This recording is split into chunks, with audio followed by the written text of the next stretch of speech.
your girl, Mrs. Tony Two Times, and I'm back with another episode of Hood Tales. In this video, I'll be taking it to Kilgore, Texas, to discuss the 2016 disappearance of 20-year-old Shariah Grant and the lengthy investigation that led detectives to the father of her unborn child and her first cousin as the primary suspects. But before we get into this video, I'd like to say thank you to all of our supporters. We appreciate you and we hope you all stick around. If you'd like to support the channel monetarily, you can find the information on the screen. And to support us for absolutely no cost, please hit that like button. Also, make sure you subscribe if you haven't already and join the Tony Two Times family. Tap that notification bell so you don't miss out on any future uploads. Also, if you'd like to see more episodes of Hood Tales, please click the link to the playlist in the description box after this video to get caught up. And be sure to share this video with everyone you know.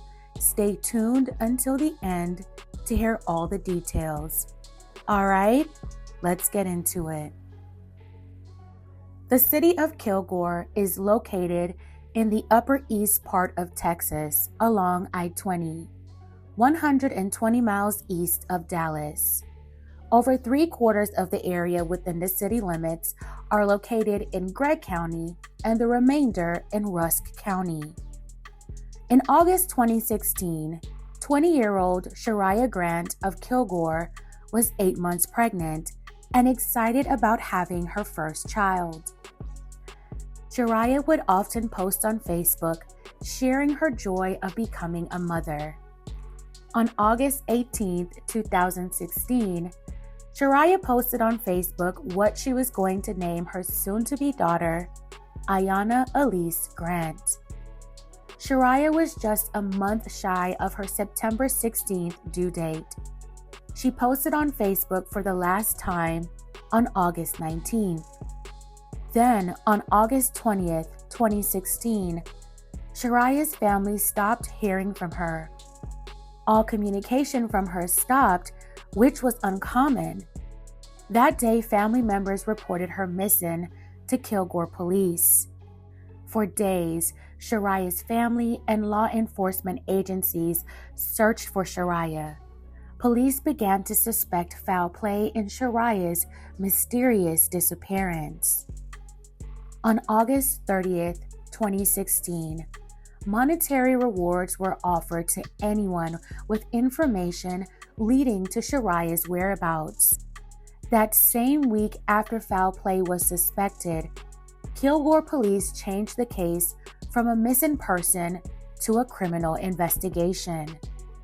Despite the criminal investigation, Shariah's family held out a glimmer of hope that she would return home safely. A month into the search for Shariah, family members admittedly felt like law enforcement could be doing more, which is a natural feeling for family members. Although many questions still remained, police at the time felt that they were doing all that they could. In October 2016, the monetary rewards increased, but still no arrest or information was made public. Shariah would have turned 21 on November 17, 2016. That day came and went, with still no sign of Shariah and her unborn child. Then on March 8, 2017, police announced that they arrested 22-year-old Lanisha Young and 28-year-old Alan Sutton Jr. after a Rusk County grand jury indicted them both with 2 counts of tampering with physical evidence in connection with the ongoing investigation into Shariah Grant's disappearance. Alan is believed to be the father of Shariah's child.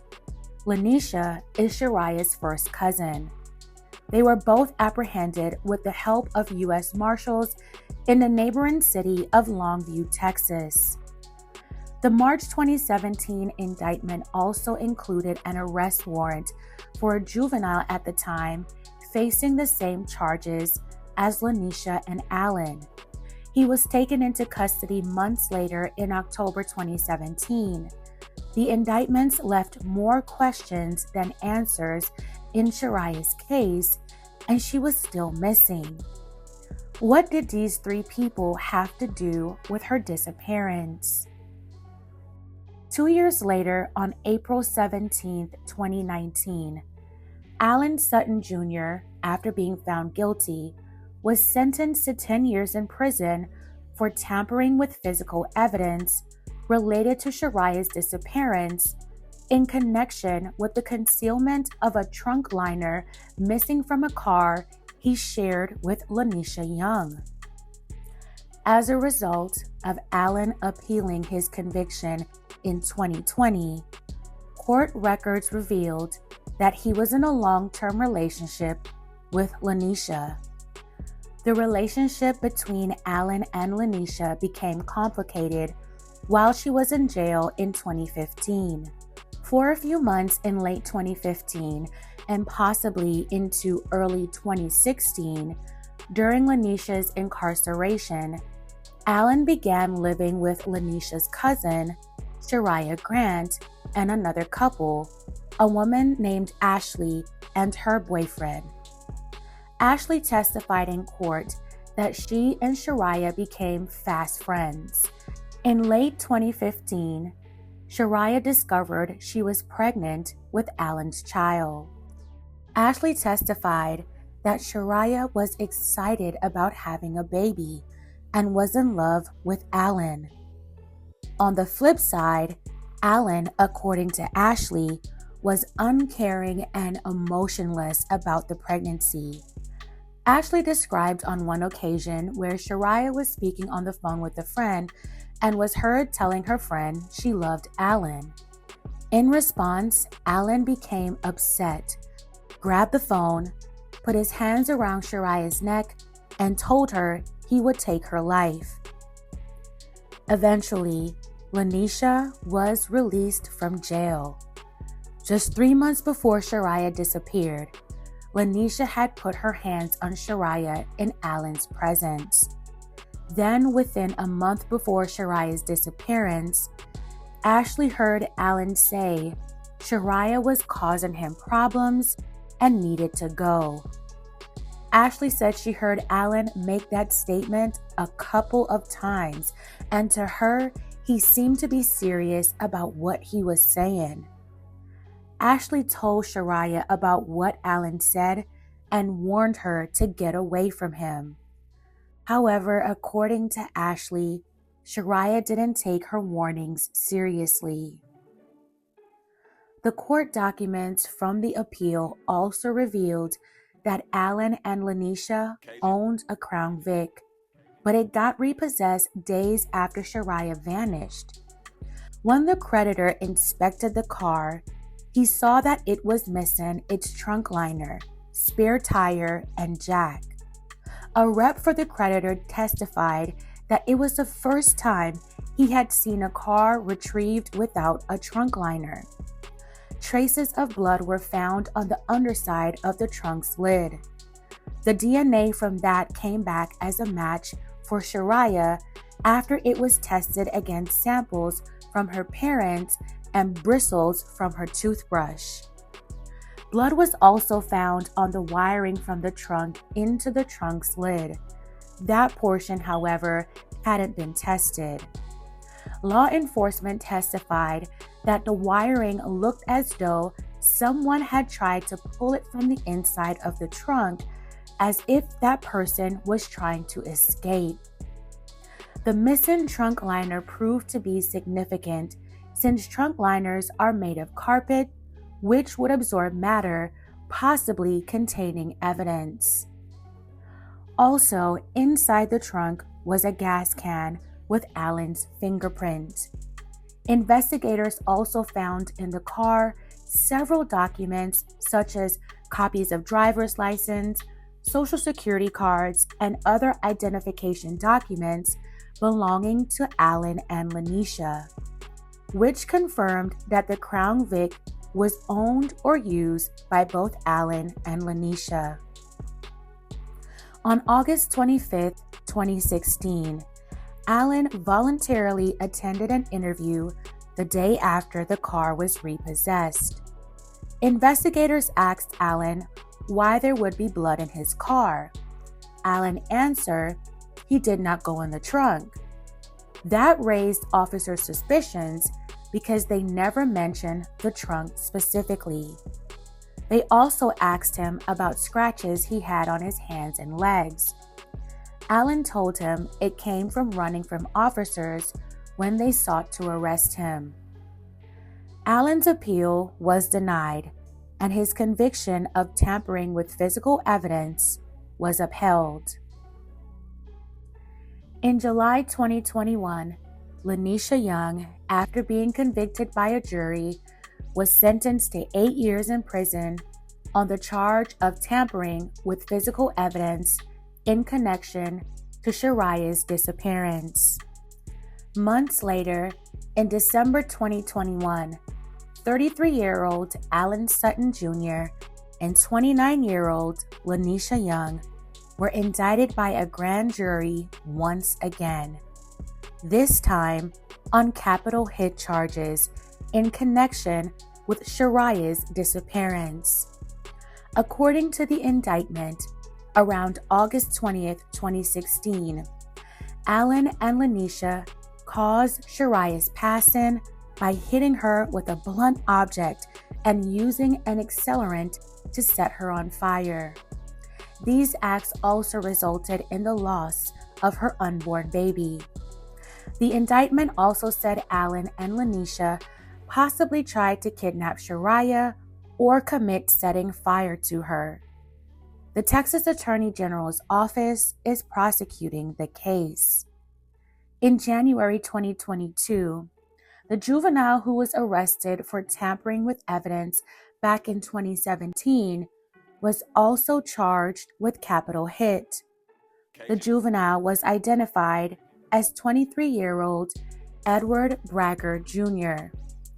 At the time of the accused crime, Edward would have only been 16.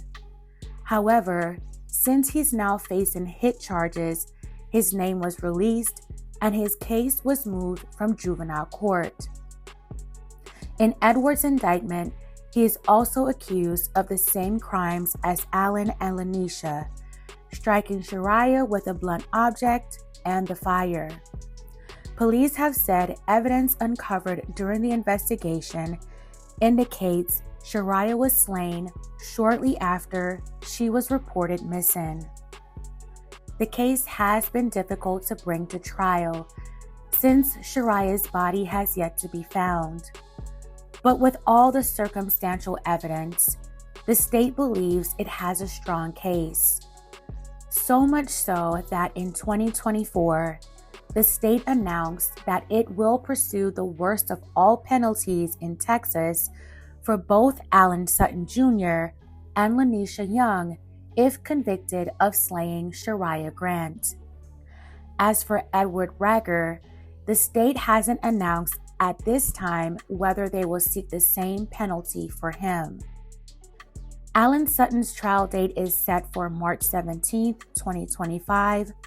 Lanisha's date is set for September 2nd, 2025, and Edward's trial is currently set for November 3rd, 2025. They are all being held at the Smith County Jail. Allen, Lanisha, and Edward are all innocent until proven guilty. May Shariah and her unborn baby rest in peace, respectively. My deepest condolences and well wishes go out to her family. It's very disheartening that Shariah has yet to be found, so she could properly be laid to rest. This story definitely has its messy aspects, but I don't want that to too much overshadow the fact that Shariah lost her life along with her baby. Despite what may have taken place, they were all adults, and it didn't have to escalate to such a tragedy. At some point, everyone has to hold themselves accountable for their actions. It's clear that Alan stepped out on Lanisha while she was locked up and got with Shariah, who was her cousin. He was living with her and got her pregnant, and probably led her on to believe they would be together and went so far as to getting her pregnant. Then when Lanisha gets out, her and Alan resume their relationship, and all the blame is on Shariah for getting pregnant and being in love with Alan. I don't know if Shariah knew how badly this would end for her. I don't know how close she was to Lanisha, or if she knew the extent of Lanisha and Alan's relationship. If it were me and I knew that was my cousin's boyfriend, I would have not got with him, even if she and I were not close. But it still doesn't justify a life being taken, 2 lives for that matter. Shariah and her unborn has lost their lives, and the others facing serious time and will probably never get to see each other again. This could have been resolved differently. It might not have been what everyone wanted, but Shariah and her baby could still be here, and Lanisha and Alan could have stayed together if they still wanted to. And the young man Edward could still be out here living his life instead of facing life in prison. How did anyone really win in this situation? Fam, let me know your thoughts on this tragic story in the comments below. Alright fam, that's it for this episode of Hood Tales. Thank you all so much for watching and making it to the end. Please don't forget to like, share, and subscribe. This is your girl, Mrs. Tony 2 times. Until next time.